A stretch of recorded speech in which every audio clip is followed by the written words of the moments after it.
going on, guys? It's K-Dub here with another episode of Crypto Zombie. So today is Friday. That's right. It's the weekend. We made it. We did it. Congratulations.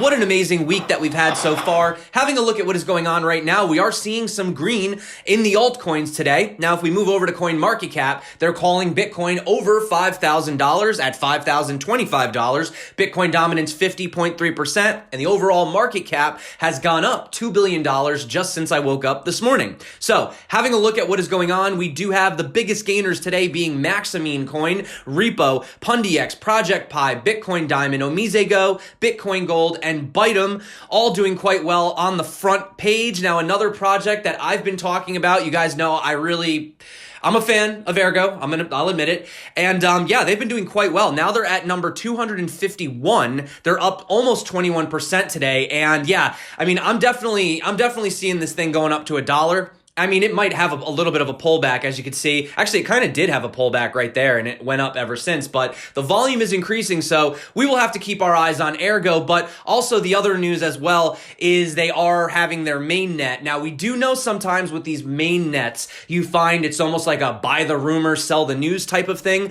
So, you know, it's launching in 9 days and 15 hours. So the question is, will there be a dump leading up to the mainnet? I certainly hope not, but we will have to keep our eyes on this. Now, they do have a bunch of kind of announcements they're going to be, releasing throughout the month, so that will be pretty interesting. We will keep our eyes on that, but I know we're here to talk about Bitcoin and other cryptocurrencies and what is going on. Well, guys, I told you yesterday we needed to play around a little bit more. We needed to have some movement on the chart so I could finally understand what we're doing and where we are. As you can see right here, these are the same levels we had yesterday. We wicked down literally exactly to the $4,777 mark, and we went straight back up from there. So based on what's happening right now, it appears we are going to be bouncing around a little bit in this channel. We will keep our eyes on that as well. And we do still have this trend as well. Let me pull out so you guys can see it a little bit better right here. So there was a lot of positivity, especially in the indicators, right? We had golden cross number 1,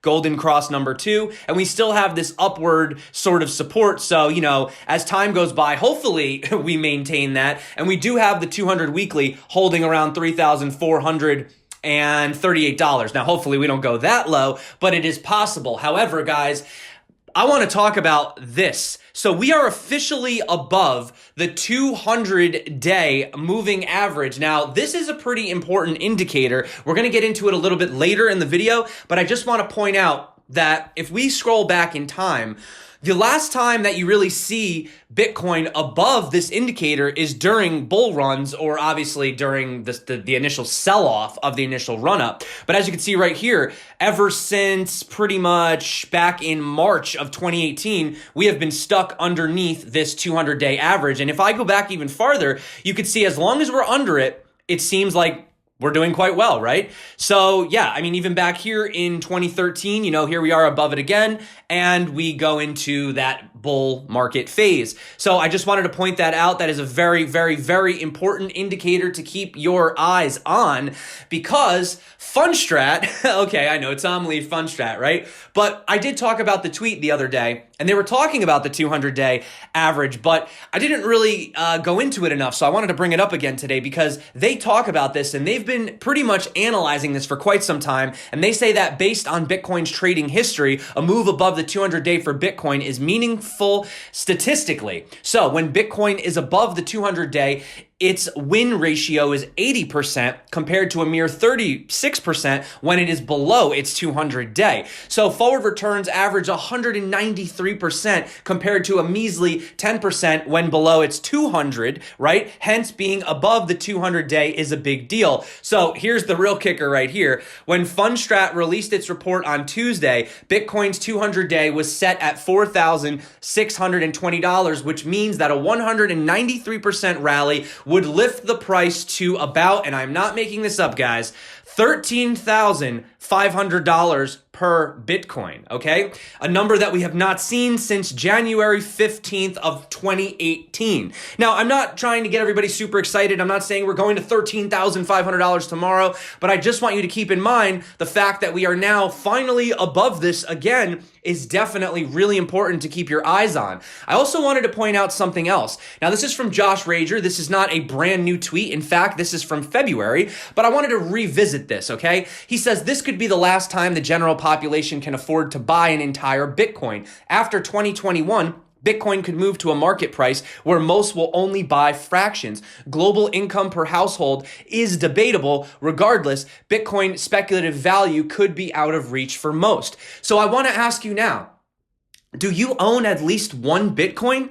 Think about it. 21 million total, 4 million potentially lost forever. Satoshi's got his wallet, right? 7.4 billion people in the world. And I get it. People say to me, what's the point in owning a Bitcoin? I mean, I'm making so much better gains on these altcoins. For now you are. But if we go statistically and even just look at what Woodbull has over here, this is from Willy Woo. Now this isn't updated, to today. But regardless, you could still see there's enough data on here to sort of draw a conclusion. This right here is Bitcoin. And these are all the coins or tokens that have come out in relationship to their Bitcoin comparative.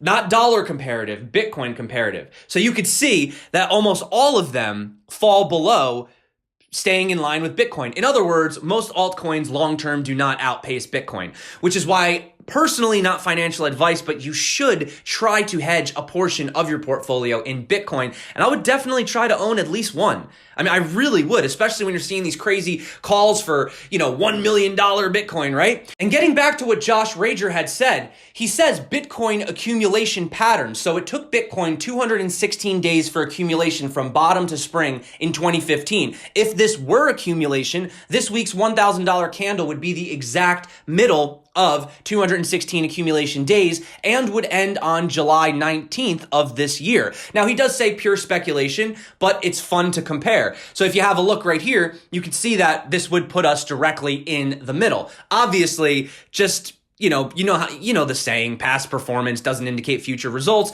but I just wanted to point out that similarity as well. And also, if we look at this, you can see that each cycle has had exactly 574 more days added to reach the next Bitcoin peak price, leading the next bull cycle peak to take 2,051 days and peak on July 30th. 2023. Very interesting that it says exactly 574 more days to each. That's very specific. But if you look here, this would also technically put Bitcoin on track for a $150,000 Bitcoin by 2023. But getting off topic of just price, I also love to look at the fundamentals. I find this really important. And you can see it says, due to the recent price surge, Bitcoin tops today's Baidu hottest emerging keywords. And as you can see, Baidu is like China's Google, right? So you are hearing people talk about it. You are seeing the media cover it again. In fact, I've been hit up by two people that I haven't spoke to, one in over a month and one in, I'd say, like 3 or 4 months, asking about Bitcoin, right? So they are definitely coming out of the woodworks and asking. And I knew that it was going to be price that was going to be the thing that was eventually going to get people to come out and ask more about it. So unfortunately, we do want people to understand what Bitcoin is. We want them to understand the underlying tech. But unfortunately, most people don't even care to look, especially in the West, until they see some sort of a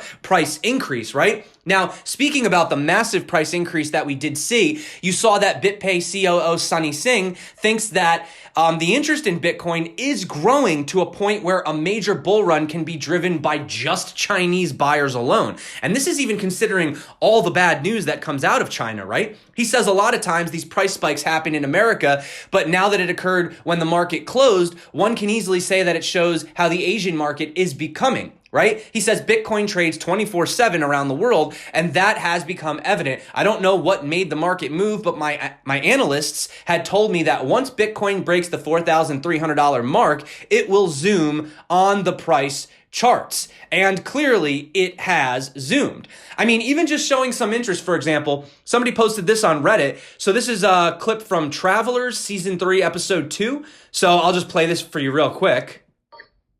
1 second. That was easier than I expected. What was? Mining Ethereum. I used a rootkit to subvert a supercomputer's processing power to unlock the next chain in the block. Wait. Hold on. What do you say? How to unlock the next chain in the block. How to unlock the next chain in the block. Unlock the next chain in the block. Unlock the next chain in the block. I think it's the next block in the chain, buddy, but hey, they're trying, right? They're trying. I made $80,000 in 27 minutes. They're stealing from people's accounts. No, technically keeping the whole system afloat. If anything, I did a good thing. Well, anyway, the next chain in the block. Okay.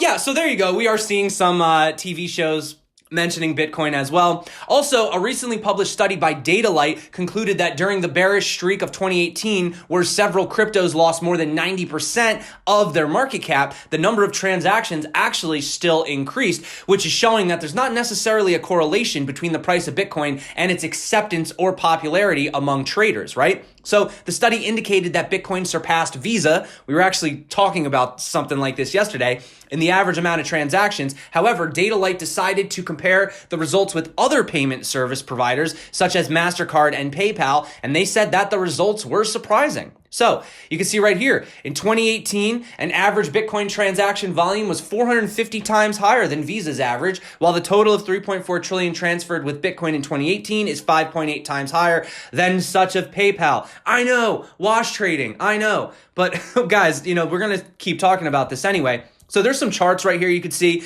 They also point out that Bitcoin has a long way to go before we can talk about mass adoption. Its 25 million accounts in 2018 are minimal compared to the more than 5 billion Visa and MasterCards that are available worldwide. But you can see right here, they say in just 10 years, Bitcoin has managed to compete with the leaders of the payment system industry. Bitcoin's development is occurring exponentially. If it maintains this pace, in another 10 years, it will surpass all the competition. So that is just something to keep in mind. Also, Cumberland, the Chicago-based cryptocurrency trading unit of DRW Holdings, reported a sharp, sudden spike in large Bitcoin transactions. So they said there were a series of 13 orders that the trading desk tracked, all exceeding over 1,000 Bitcoin. So this is about $4.9 million at the time of posting this article. So they said that there were a series of 13 of these. That is a lot of money, guys. So I just wanted to point that out. And they went on to say that we are watching for 5,000, the next even number, which we currently are there, and 5,500 to 5,800 strong resistance points, which have previously caused several uptrend and downtrend sell-offs to and from $20,000. And you could see that region that they were talking about, even if we go way, way, way back to right at not the beginning, but sort of the major blast off, the 5 weeks of just crazy gains back in 2017, you could see that it pretty much started roughly in that area, right around the $5,800 mark. And we went on a 5-week tear after that. You could see after the first week, we were up to 8,000, second week, 9,200, third week, 11,000, fourth week, 15,000. And then, the last one was the all-time high. So that's a very critical point to touch again, to reach. If we get to that $5,800 mark, that's going to be a very psychological number. And of course, we do have the $6,000 region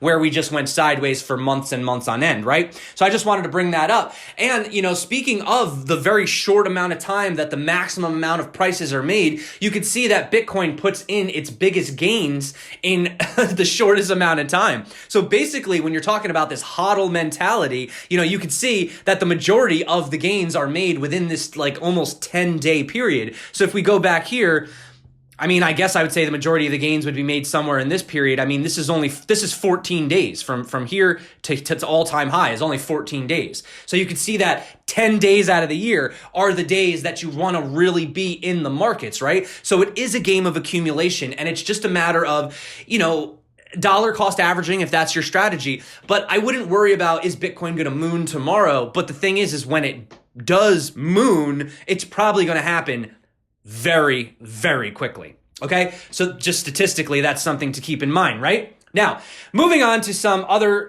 news. I don't want to just talk about this all day. We do have to talk about some coins and then get on out of here. So we have Vitalik Buterin's head-to-body ratio deemed structurally unsound by OSHA. Just wanted to point that out. Guys, I don't know what is up with this. I'm totally kidding. So I've seen this website before, the HODL Times. Apparently, I think it's just a total joke. Justin's son promises Tinder matches a Tesla if they go on a date with him, backpedals by saying his friend took his phone. I mean, clearly they just trash on everybody. It's basically an altcoin. Our Bitcoin now bans users that admit to using or owning fiat for being altcoin scammers. Research shows 100% correlation between EOS investors and guys who pull their pants down to their ankles to piss in public restrooms. So yeah, I don't know what this website is, but I've seen it once before. It looks like it's all about comedy, so you guys can check that out. But talking about some coin news, and then I want to get on out of here because it is Friday, guys, and we all want to get the celebration on the road, right? So you do have VID partnering with LTO Network. Now, VID, basically, what are they? Well, they've developed a platform to authenticate digital files. Essentially, that's what they do. But you could see they've partnered with LTO. And yeah, VID is a super easy to use real world use case that has added enormous value. They're practical.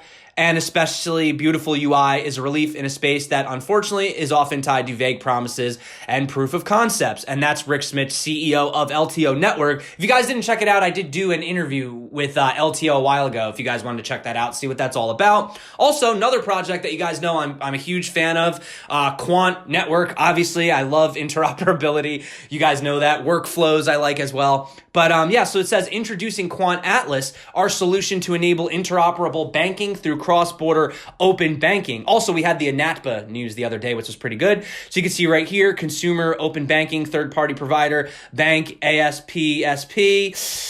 The Atlas architecture is using Overledger, right? Enabling business interoperability and network interoperability between open banking networks and TPPs and agnostic distributed ledgers. So there you go. They say the mission for Atlas is to create cross-border trade corridors by enabling interoperable banking powered by distributed ledger technologies. And you guys can see right here, if you want to come in and read a little bit more, you can. I just wanted to point out, they say our approach provides consumers and industry benefits, including reducing friction for open banking customers using TPPs, recognize cross-border authorization and consent, align regulatory harmonization to export open banking solutions from one jurisdiction to another, plus allow for cross-border open banking operations by participants, and finally enhance consumer and business protection against fraud via additional level of encryption based on our zero-knowledge proof trust tag capabilities. So, I mean, this might sound boring to you guys, but I really like Quant Network. I mean, listen, I like it. I really do. I'm a fan. So yeah, anyway, that being said, somebody finally found the Coinbase headquarters, and as you can see, there is absolutely nobody in the store. Obviously, that's just a joke, guys, but if you've ever heard about the Coinbase customer support, it's virtually non-existent at this point, right? So also, if that's not enough to get you excited before you go, let's hear one more thing from Gilfoyle. You have a rather bleak view of financial institutions that have worked for centuries. Worked? How so? Thank you, Bertram. It's Gilfoyle. Still to come. All right. Had to bust that one out. So thank you so much, guys, for coming back to the channel. It is Friday. I hope you're enjoying your week wherever you are. Thank you so much for joining me again on another video. If you haven't gotten subscribed, I literally do this every single day. Yeah, so that's basically all for today. And let me know what you guys think. How are you feeling about the market currently? Do you think we're due for like a major dump correction, or do you think we're just going to kind of bounce around in this channel for a little bit? I'd be interested to know that moving forward. Also, guys, thank you so much for everyone that's been supporting the channel using the affiliate links below to pick yourself up a Ledger Nano X or a Ledger Nano S. You know that's my go-to. Also, guys, we do have ongoing giveaways on the channel. And any comment makes you eligible to win a Ledger Nano S, and we do those giveaways on Mondays. Also, if you guys are tired of watching the ads on this video, you can download the Brave browser. I do have an affiliate link below. If you use it, you will get $5 of basic attention tokens to use on the platform, and yes, I am a verified creator. So, that is it for today, guys. Go, play, frolic in the meadows, and enjoy the beautiful weather. It's finally warming up here in New York. I actually went for a bike ride for the first time in months, and it was like freaking awesome, just finally being able to be out there in the nice weather. But yeah, so for me, not only are we coming out of crypto winter, but actual winter, so this feels really, really good. So hope you guys are as excited about everything as I am, and that's it for me. So thank you so much for coming back to the channel. My name is K-Dub. This is Crypto Zombie. Until next time, stay crypto, and peace out.